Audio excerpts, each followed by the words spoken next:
News అందరికీ రాహుల్ సిప్లిగంజ్ పైన ఒక యువతి కేసు నమోదు చేసింది. అది కూడా తెలంగాణలో కాదు, ఆంధ్రప్రదేశ్లోని విశాఖపట్నంలో రాహుల్ సిప్లిగంజ్తో పాటు ఇంకా 11 మంది పైన కేసు నమోదైంది. అసలు ఏం జరిగింది, ఎందుకు తను రాహుల్ సిప్లిగంజ్ని టార్గెట్ చేసిందా, లేకపోతే నిజంగా ఏదైనా ప్రాబ్లం జరిగిందా, రాహుల్తో పాటు ఇంకా 11 మంది పైన ఎందుకు కేసు పెట్టింది, ప్రాబ్లం ఏంటి అనే దాని గురించి చాలామంది కూడా ఇప్పుడు ఆలోచిస్తూ ఉన్నారు.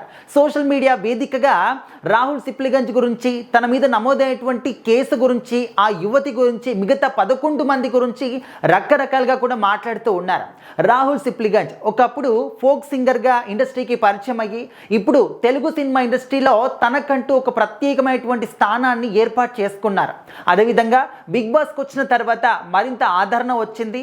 బిగ్ బాస్ సీజన్ విన్నర్ అయిన తర్వాత ఇంకా ఎక్కువగా ఆదరణ వచ్చింది. అప్పటి నుంచి కూడా తను చాలా మంచి స్టార్ స్టేటస్ని అనుభవిస్తూ ఉన్నారు. దాంతోపాటు సినిమాల అవకాశాలు కావచ్చు, అదేవిధంగా ఈవెంట్లు కావచ్చు, రీసెంట్గానే ప్రేమించి పెళ్లి కూడా చేసుకున్నారు.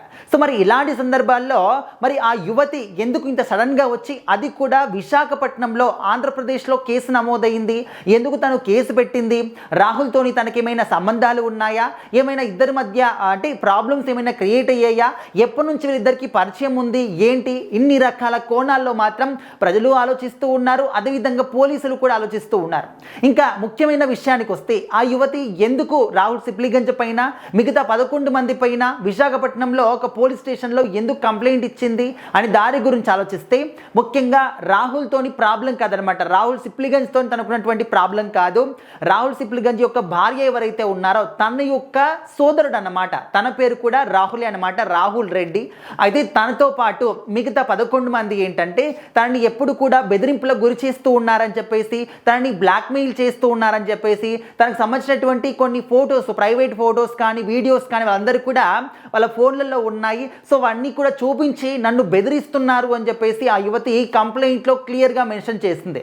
మరి ఇక్కడ రాహుల్ సిప్లిగంజ్ యొక్క బావమరిదికి అదేవిధంగా ఈ యువతికి పరిచయం ఏంటి అంటే, ఎప్పటి నుంచో కూడా పరిచయం ఉందట, ఇద్దరు కూడా ప్రేమించుకున్నారట, ఇంకా పెళ్లి చేసుకుంటాను అని చెప్పేసి నమ్మించి మోసం చేసి ఆ తర్వాత మొహం చాటేయడం కానీ, తను ఏం మాట్లాడినా కూడా కనెక్ట్ అవ్వకపోవడం కానీ, నంబర్ని బ్లాక్ చేయడం కానీ ఇలాంటివన్నీ కూడా చేశాడట. ఇంకా యువతి ధైర్యం చేసి వచ్చి నిలదీసి అడిగేసరికి ఇంకా నాకు సంబంధం లేదు, నేను పెళ్లి చేసుకోను అని చెప్పేసి రకరకాలుగా బాధిస్తూ ఇలాంటి కొన్ని ప్రైవేట్ ఫొటోస్, వాళ్ళిద్దరు కూడా కలిసి ఉన్నప్పుడు కొన్ని ఫొటోస్ వీడియోస్ కూడా తీసుకున్నారంట, అమ్మాయికి తెలియకుండా అనమాట. సో అవన్నీ కూడా చూపించి బ్లాక్మెయిల్ చేయడం కానీ ఇదంతా కూడా చేస్తున్నారట. ఇంకా అమ్మాయి ఏం చేసింది, ఏదైతే అది అయింది అని చెప్పేసి ధైర్యం చేసి ఒక అడుగు ముందుకేసి పోలీస్ స్టేషన్లో కంప్లైంట్ ఇచ్చింది. అయితే ఈ కేసు గురించి కానీ, ఈ ప్రాబ్లం గురించి కానీ, ఆ అమ్మాయి గురించి కానీ ఇంతవరకు రాహుల్ సిప్లిగంజ్ కానీ తన యొక్క ఫ్యామిలీ కానీ ఎవ్వరు కూడా కొంచెం కూడా రెస్పాన్స్ అవ్వలేదన్నమాట.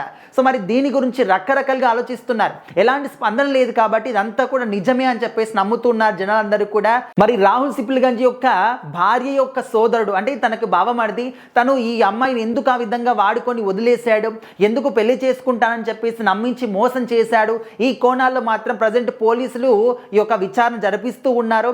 మరి ఒక మంచి స్టేటస్ ఉన్నటువంటి రాహుల్ సిప్లిగంజ్ యొక్క ఫ్యామిలీకి ఇదొక మంచి అంటే మాయని మచ్చలాగా మిగిలిపోతుంది అని చెప్పేసి కూడా అంటూ ఉన్నారన్నమాట. ఎందుకంటే ఇన్ని రోజుల పాటు ఉన్నటువంటి ఈ ప్రయాణంలో ఎక్కడ కూడా చిన్న మచ్చ లేకుండా రాహుల్ సిప్లిగంజ్ తన యొక్క సొంత కాళ్ళపైన, సొంత టాలెంట్తోని ఈ స్థాయికి వచ్చారు. సో ఇప్పుడు ఈ యొక్క చిన్న అంటే తన ప్రమేయం ఏమీ లేకపోయినప్పటికీ, తన యొక్క ప్రాబ్లం కాకపోయినప్పటికీ కూడా తన యొక్క వైఫ్ యొక్క సోదరుడు కాబట్టి ఇంకా తనకు సంబంధం ఖచ్చితంగా అంటగడతారు.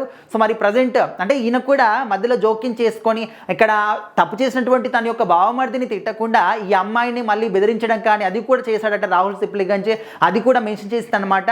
సో అందుకోసం అని చెప్పేసి రాహుల్ సిప్లిగంజ్ యొక్క బావమరిది రాహుల్ రెడ్డి, అదేవిధంగా తన యొక్క మిగతా ఫ్రెండ్స్ 11 మంది, అదేవిధంగా ఈయన పైన మొత్తం ఓవరాల్గా ఇంతమంది పైన అయితే కేసు నమోదైంది.